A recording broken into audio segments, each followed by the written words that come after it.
It does feel like a living nightmare. Like, I really wish I could just wake up out of this life. If we have children, we normally expect them to become friends with us when they grow older. Well, maybe there are some differences of opinion and the relationship grows colder over the years. But what happens when your two children act like your besties but are actually plotting your murder? This is one of the most infamous murder cases in Canada. It shocked a whole nation and made the headlines for over a year. In fact, it would continue to baffle readers and detectives alike, were it not for a huge plot twist. The identities of the people in this story are protected under the Youth Criminal Justice Act, but to the world of true crime enthusiasts, they are known as Linda Anderson and her two daughters, Sandra and Elizabeth. This is the full story of the two sisters who killed their mother for a hefty inheritance and a second, much darker reason.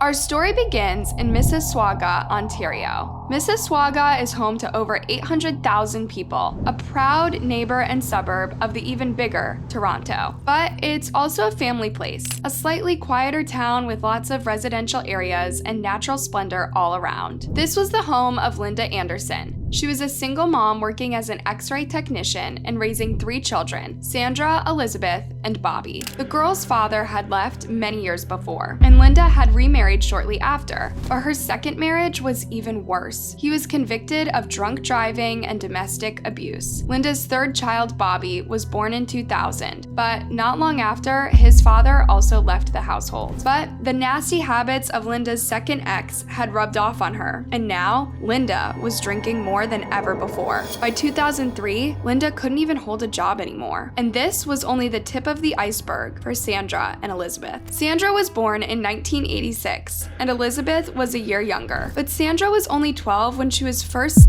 abused by her mom's live-in boyfriend, known as Doug. Shocked and scared, Sandra spoke to a priest about it at summer camp. The priest advised Sandra to confront Doug and threatened to tell her mother if he didn't stop. Shockingly, the priest didn't report this incident to the authorities. Sandra said that she lived in a home where she thought dinner was for special occasions. She and her sister had to fend for themselves and take care of little Bobby, as Linda was too drunk, intoxicated, or preoccupied with the next dose. Sandra even contacted her relatives and the Child's Aid Society, but when she came face to face with the CAS officers, she felt too embarrassed to talk about the true extent of her and Elizabeth's neglect. And when she spoke to her grandparents about Linda's alcohol addiction, they just advised her to excel in school. As Sandra and Elizabeth grew into high school teenagers, they became ever more aware that not a lot of people went through this kind of neglect and abuse at home. They felt like outsiders, surrounded by kids with loving families who had dinner every night and planned their futures together. Sandra and Elizabeth didn't see a future with their mom because they thought her addiction would soon kill her. When I realized, oh my God, she's never gonna stop drinking, nobody cares, right after that, I was like, I should just her. Nobody cares. Like, nobody sees what's going on. What difference does it make? On January 18th, 2003, just after 10:30 p.m., the emergency services received a distressing call. The dispatcher could hardly understand what a teenage girl was saying. She and her sister were crying and frantically talking about their mother. Linda had drowned in the bathtub. Within minutes, the paramedics arrived at the girl's address, and they rushed to the upstairs bathroom, trying to bring Linda to life. But she had been dead for hours, and it was way too late to help her. The paramedics laid Linda's body in the hallway for the coroner to examine. Right from the beginning, bathtub drownings don't occur very often, and so they have to be looked at with a degree of suspicion. So this was a suspicious death. I still have difficulty with believing that people drown in bathtubs on their own. I know it's possible to it, but I still have that mindset going in that until I prove it to myself, I don't believe it. Detective Bernie Weber took photos of the girl's home, wanting to take note of anything that might make a crucial clue later on. He noticed that the house was relatively tidy, except for the living room coffee table, which was filled with alcohol bottles and glasses, including a large vodka bottle laid on its side. Around midnight, the girls were first interviewed in their home by Detective Brent Magnus. Sandra and Elizabeth said they went to Jack Astor's restaurant with friends around 6 p.m. When they came home, home, they found their mother in the bathtub, unresponsive. But they did mention something. Linda was drinking heavily when they left the house. This was something she did all the time. It didn't worry them. During that brief interview or talking with the girls, they requested to go to the aunt's. She agreed that the girls could stay with her. It was close by, and it was easy to take them to a place of safety. Still in tears, the sisters were brought to their aunt's house in the neighborhood. Their mother's sister welcomed them warmly, heartbroken that her sister had passed away so tragically. Linda and Elizabeth would stay with her for a whole year. All this time, she had no idea her guests had killed her sister in cold blood. On the night of the incident, Bernie reconstructed the timeline of events with the coroner, and together they looked for any clues that would have pointed at a suspicious scenario. She had a little bit of liquid coming out of her mouth, which is very common in all drowning cases because that's the normal process of the body getting rid of the liquid. But the detectives also noticed 2 glasses with different types of alcohol inside the bathroom. And there was something else. The temperature of the water in the tub was pretty cold. Not like Linda's bath had cooled down a bit, like the water had never been warm in the first place. The water temperature will help determine the time of death. It's just a matter of process. Whenever you're dealing with a drowning, a water sample should always be taken at that time, and so that's what I did there. That night, police officers guarded the house so that no one could come in and tamper with the evidence. Meanwhile, Linda's body was taken in for an autopsy. Usually, autopsies reveal foul play when there is foul play involved. I've done about almost 4,000 medical legal cases over my career. Drowning actually is still not that common. I've probably done perhaps maybe 25 drownings. And I've done maybe 6 or 7 that have occurred in a bathtub. From a forensic pathology point of view, any death in a bathtub is highly suspicious. Indeed, the water is very shallow, and you have to make a great effort to sink and stay underwater long enough to lose your life. In other words, Linda was either extremely drunk or she was forced underwater. So the pathologist treated the autopsy like a murder investigation from the get-go. We'll take blood samples that will be used for toxicology. We'll take urine samples that will be used for toxicology. We also take a sample of stomach contents. That's kind of a backup. In this case, we don't usually use the stomach contents all the time. The blood was sent to a lab for alcohol testing, and the result came back positive. There was a concentration of 400 milligrams per 100 milliliters. That is a potentially fatal level of alcohol. Because Linda was a chronic alcoholic, that concentration might not have been fatal to her, as her tolerance was higher than the average person's. But pathologists concluded it was enough for her to pass out in the bathtub and accidentally drown. Taking enough alcohol and it depresses your central nervous system, it might suppress the cough response you have to get that water out of your lungs. And so that you can take the water in, the water just flows in a lot more easily than it would if you weren't inebriated with alcohol. The lab results matched Sandra and Elizabeth's story. Linda had a severe alcohol problem, and her last stint got the better of her. The autopsy report ruled her death accidental drowning by alcohol intoxication. The police were happy enough to close Linda Anderson's file.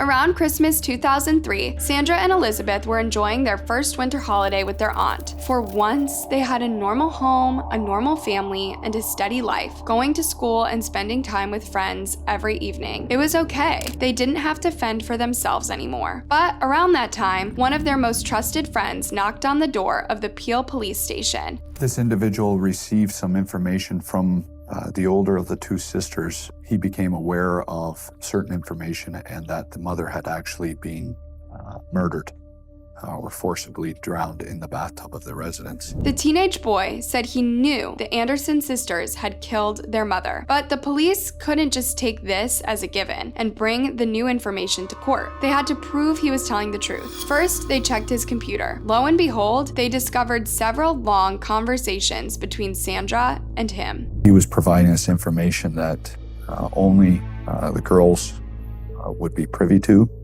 and that they had actually murdered their mother. Not only were the sisters not keeping this a secret, as the months passed after Linda's death, they were becoming cockier and cockier about it. With the case closed and the girls safe and sound with their aunt, they were confident they would get away with it forever. It was their bragging that brought on their judgment day. The boy was made part of an underground police operation as they reopened the Linda Anderson case. He had been a longtime friend of the girls. Both families growing up were fairly close. And old friends means better chances of the suspect giving a full confession. The police gave the boy a car wired with audio and video recorders and sent him to meet the sisters. But it wouldn't just be one meeting. He would use the car for a whole month, gathering as much info as possible. Sandra would give him all he needed to close the case once more. He went out to meet the older of the two sisters. He obtained a statement from her with respect to the murders, and it was obvious from reviewing and transcribing that entire intercept that the older sister and possibly the younger sister were definitely involved in the murder of their mother. Sandra chatted away about the night she and Elizabeth killed their mother, and she even revealed details that her friend didn't ask for. It looked like she couldn't wait to relish the moment again. I think initially you don't want to believe that a 15 and 16-year-old would murder a parent, and especially their mother. Ironically, the first thing Sandra said when she hopped in her friend's car was, "You're acting really weird, like even for you." that was a joke. She had no idea she really was being videotaped, and that the tape would be seen by a jury and her whole family. During their first recorded meeting, Sandra confessed she'd put inhumane amounts of Tylenol 3 in her mother's vodka glass that night. Tylenol 3 is a powerful painkiller with the active substance codeine, which itself is an opioid. Taking too much codeine can lead to dizziness, confusion, and nausea. Combined with alcohol, it's a sure recipe for disaster. And Sandra knew this. In fact, the girls played on Linda's weakness that night. She'd been drinking even more excessively after her recent breakup with her second husband, and the girls offered to have a drinking night with Linda to ease her mind and distract her from her pain. Linda thought her daughters were being empathetic. It's truly heartbreaking to know they had just the opposite intention. The sisters' friend met them 3 more times in the wired police car. Every meeting resulted in even more disturbing details about Linda's murder. Sandra and Elizabeth seemed awfully jolly about what they'd done, or at least they were happy with the outcome. When they killed Linda, they were hoping for their cut of her life insurance, a staggering $133,000, with $67,000 going to 3-year-old Bobby. Now, they said they could get a pool and new clothes, and they would finally be considered normal and become part of the in crowd at school. It turns out that the sisters came up with a plan in late 2002, and they had told 3 friends back then, but no one thought of alerting an adult. In fact, all 3 friends encouraged the sisters to do it, and even after they killed their mother, their 3 friends didn't tell anyone about it.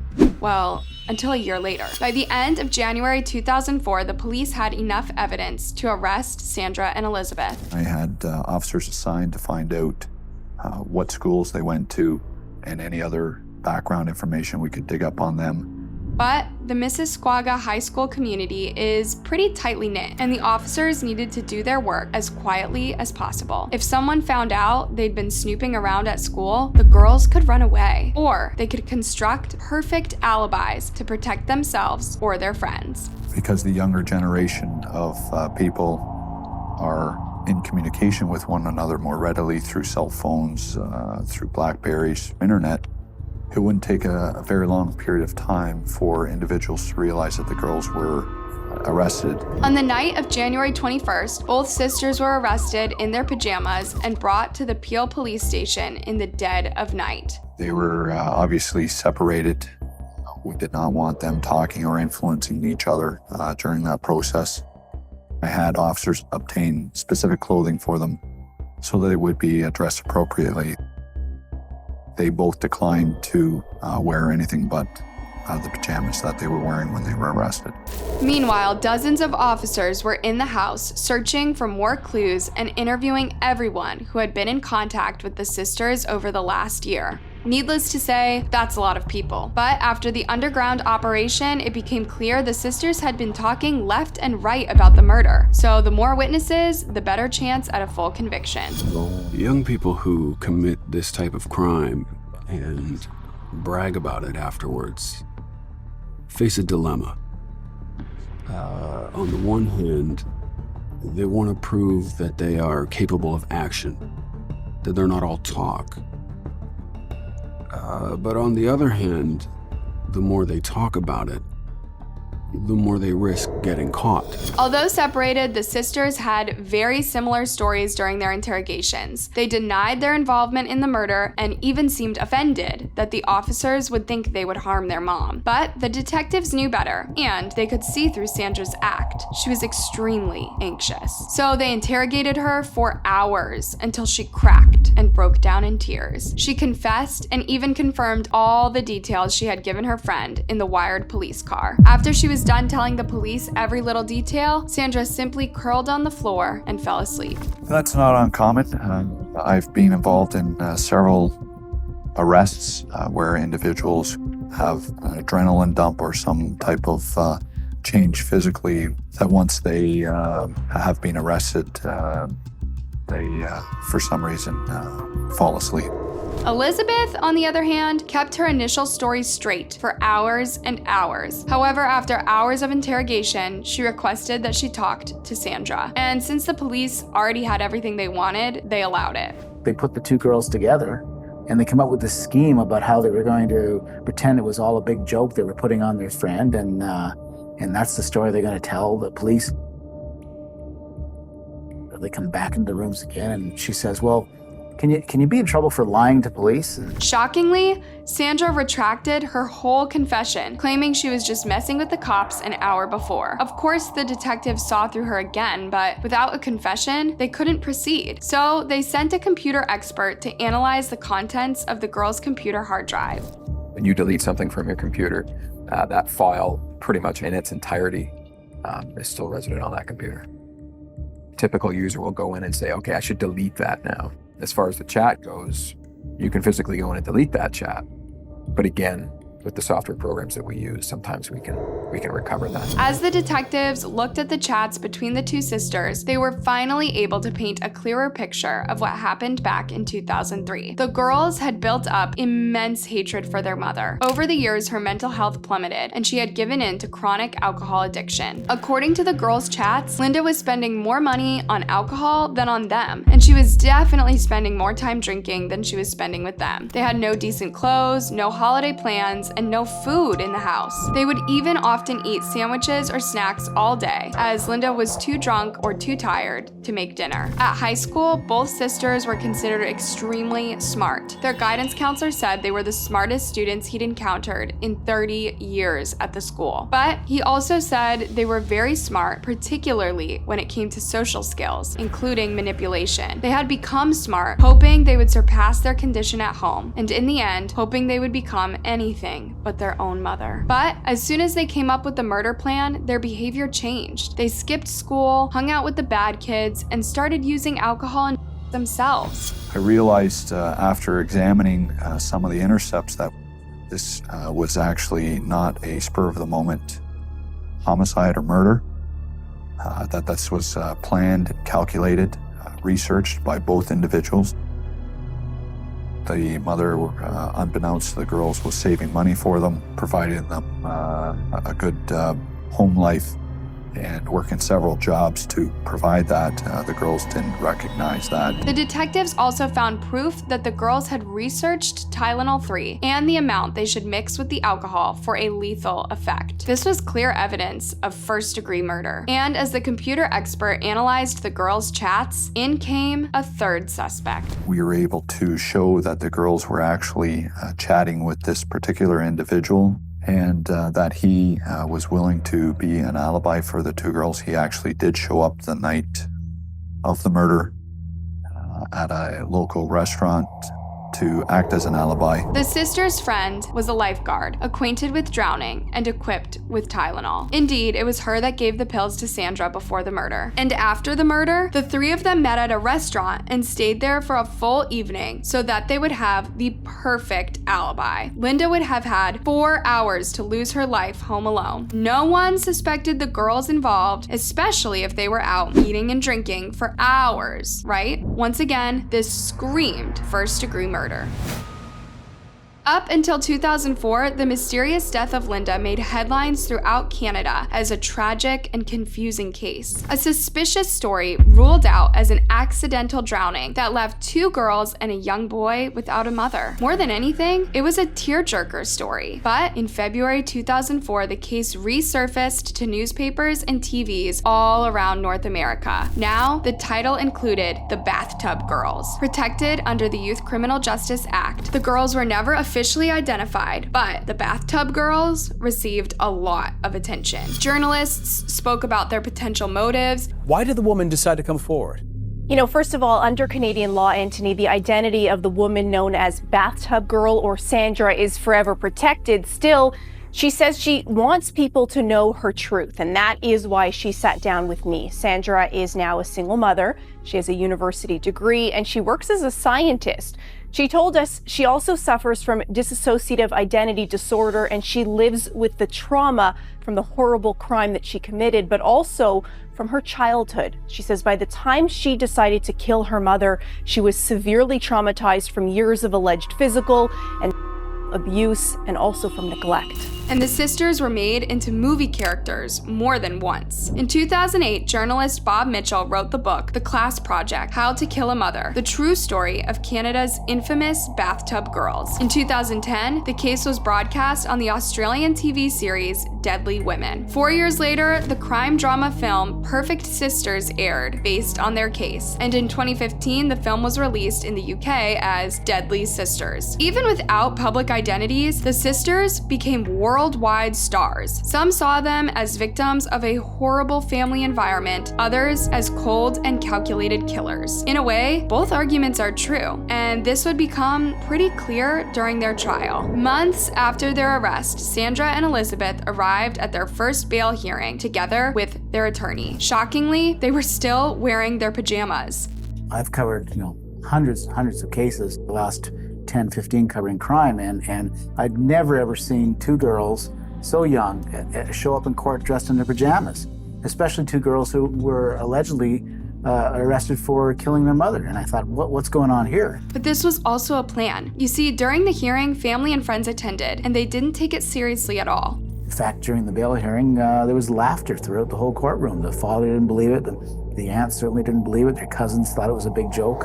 After the hearing, the girl's lawyer came out into the courtroom and addressed the media. He claimed it was a terrible mistake and a horrible thing to arrest 2 poor girls right out of their bed and not even let them dress. He even made it look like the girls had no other option but to wear their pajamas, even months after their arrest. No one imagined the girls were working hard to manipulate their public image. The sisters were released from the detention center and sent to live with their aunt under house arrest until their trial.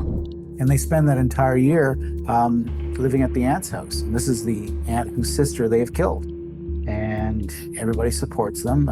They think the police have made a terrible mistake. But here's an outrageous twist. The police handed the sisters' computer back to them, and they continued to brag about their freedom. This time, they were bragging about how they managed to fool everyone. If only they had reserved this kind of talk for live chats in the bedroom, but they would openly chat about this from their computer. By the time of their trial in November 2005, the police had amassed enough evidence to present a clear timeline of events to the jury. That fateful night, the girls poured her mother drinks and gave her pills over and over again until she was virtually unconscious, all the while acting like her support group. Then they filled the bathtub with lukewarm water and slowly helped Linda climb upstairs and into the tub. As they were doing this, Elizabeth was also chatting with friends on the phone, keeping them posted about their plans in coded language. Then Sandra put on latex gloves and held her mother's head underwater for 15 seconds. As soon as they knew she was dead, they rushed out out to the restaurant where they met their lifeguard friend and his girlfriend. At 10:30 p.m., they came back home and immediately made the frantic 911 call, acting incredibly distressed. No one doubted two girls finding their mother dead would be distressed, but by now the police knew they were masters of manipulation. They knew they had to play the victim role in this case, and they did so almost impeccably.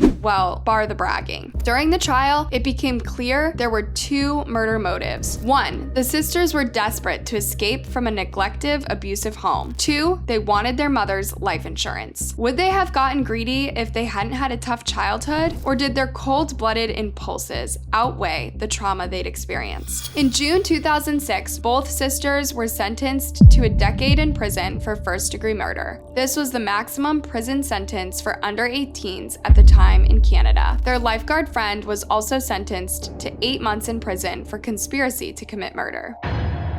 Today, Sandra and Elizabeth are free and living lives as private as possible, far away from public scrutiny. But they bring on their own scrutiny today, as Sandra confesses, not a single day passes without them regretting their past deeds. Like, I just feel like, how am I trapped in this life? It does feel like I'm just trapped in the wrong movie. Like, my mom's not supposed to be dead right now. Like, I am supposed to be sharing my life with her. Today, Sandra remembers that she was in a very different state of mind back in the early 2000s. She was mad at her mom for not being there for her and her sister, and her hatred grew until she couldn't see her mother's love anymore. She was very smart and loving, and I didn't recognize that for what that was until it was gone. And like, the hate did blind me, and I'm so sorry. Do you feel regret? Of course I do. With every shred of my being, my soul, my heart, every morning I wake up and it's like, why am I waking up to this world? I didn't realize how sick she was.